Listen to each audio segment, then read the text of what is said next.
Okay, the machine is switched off. The tank is full, below the maximum, and now I'm switching it on.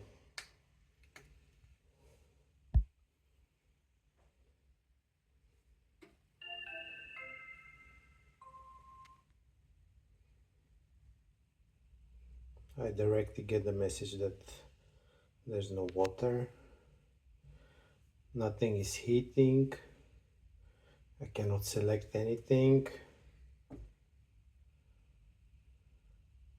No matter if I remove,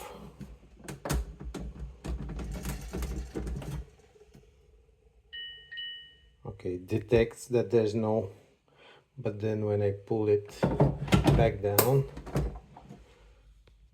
still the same.